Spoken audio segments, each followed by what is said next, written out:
प्रदेश में 9 व 10 जनवरी को हुई ग्राम सचिव की परीक्षा में धांधली को लेकर इनपुट मिलने के बाद ही 9 जनवरी को ही समलखा में पुलिस ने मुकदमा दर्ज कर 14 युवकों को परीक्षा में धांधली के आरोप में गिरफ्तार कर न्यायालय में पेश कर 3 दिन के रिमांड पर लिया।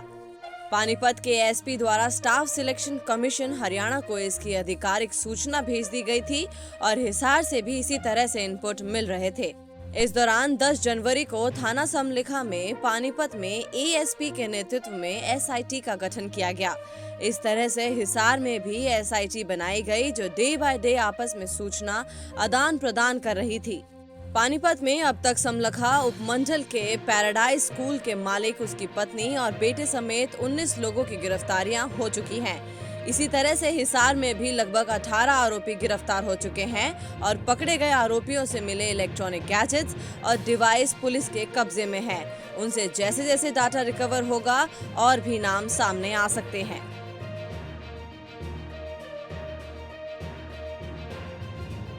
तो निश्चित ही जैसे सैटरडे संडे दो दिन पेपर था, तो जो सैटरडे को भी हमने कुछ गिरफ्तारियां की हैं, जिसमें कि पता चला है कि सैटरडे को कुछ लोगों ने पेपर जब चालू हो चुका था, एग्जाम चालू हो चुका था, तो उस समय किसी माध्यम से पेपर को बाहर पहुंचा के सॉल्वर के पास और उससे उसका की जनरेट करके फिर उसको अंदर लाके कुछ लोगों को दिया गया।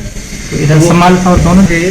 और अभी हमारी मैक्सिमम गिरफ्तारी जो समालखा वाले केस में हुई है और करनाल वाले में अभी जो मुख्य आरोपी फरार हैं, तो जैसे अगर वो पकड़े जाते हैं तो हमें और भी इसके जो इन्वॉल्वमेंट है उसमें हमें पता चलेगा। तो जहाँ तक समालखा की बात है तो उसमें हमने एक कैंडिडेट को गिरफ्तार किया, और उस रूम में जो इन्विजिलेटर थी वो स्कूल के ओनर की वाइफ थी, जिसका किसी भी तरीके से रोल नहीं बनता था इन्विजिलेटर बनने का। तो उसी के सामने उन्होंने खुद जाके उस कैंडिडेट से पेपर लिया, फोटोकॉपी करा के उसने फिर बाहर सॉल्वर के पास पहुँचाया और फिर सॉल्वर ने फिर अंदर की भिजवाया।